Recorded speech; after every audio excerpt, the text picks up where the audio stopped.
Welcome to Organize Zen Now. My name is Janie Downey. Thank you so much for joining me today. So, Organize Zen is about organizing your life in a way that works particularly well for you in your own unique way, and the Zen feeling of making decisions to get to the work that you really want to do. So, one of the best ways to get to the work you want to do is to prioritize. So I've given a couple other talks on prioritization and tools for prioritizing using a love to-do list or building a rock cairn that represent to yourself what your highest priorities are. So here's one last tool today. This comes from a guy named David Allen, who's a terrific organizational guru about getting things done.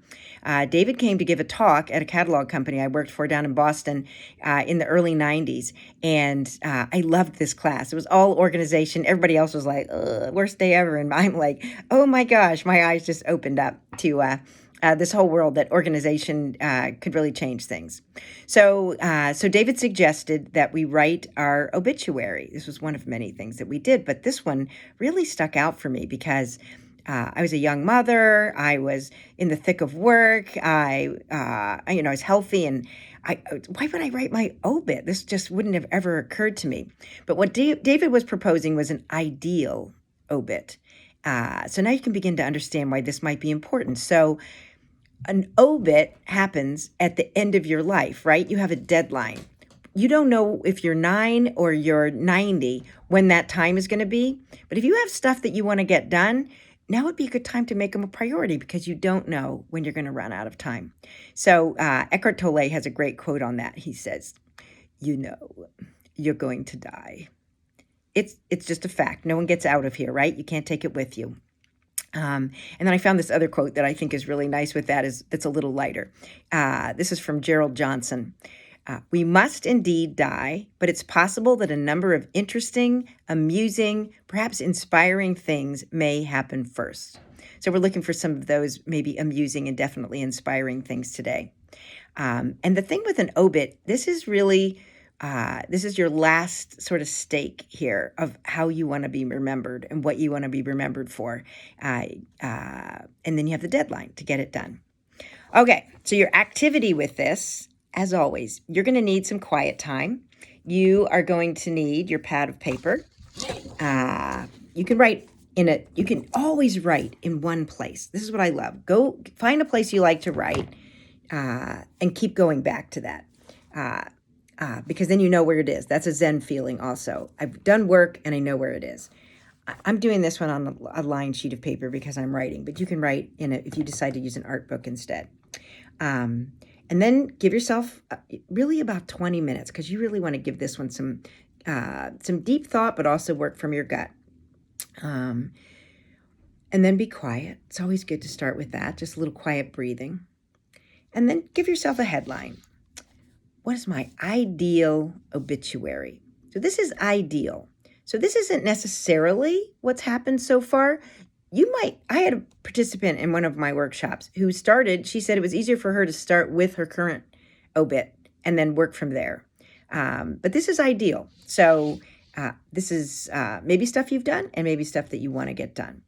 So I was working on this earlier today and I thought, okay, because I haven't done one in a while. What's my ideal obituary? So how do they all start? This person lived a long, beautiful life. They were healthy to the end. This is what I'm hoping is mine.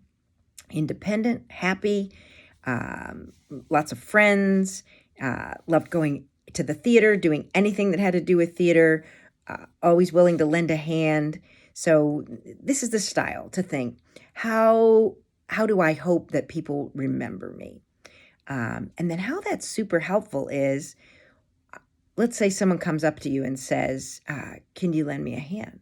And you think, friends are super important to me. I just wrote that in my obit. So yeah, I'm going to do that. Somebody says, can you help me out with a theater project for me? Yeah, yes, always, because it's in my obit, right? And it's my ideal obit that I loved everything that had to do with the theater. So I'm going to say yes to that. Always willing to lend a hand. I like to be helpful. It's a good reminder. I don't have time. And then you think, you got time, make the time. I also, when I wrote my original obit with David Allen, I wanted to be an author. And this was a big deal to me because I love books, the characters in books, the plots of books. I feel that those have shaped who I am as a person. And before I left the earth, said, I think I got a story in me that I want to tell, but I got a kid at home and I'm busy with work. And how on earth am I going to have time to write? But I wrote it into my ideal obit, author. And then I thought, how am I going to make this happen? So I had to cut some stuff, right? So I had to cut television and I cut going to movies and I cut reading novels, which was super hard. When you're going to write a novel, you should read novels, right? But I didn't have time. So I switched that over to research for the book that I was writing. It was historical fiction. And I wrote Gunny Malone, and it's an Irish fiction. It's out there. I got it done. It took forever, but I had it in my obit, so I had to make it happen.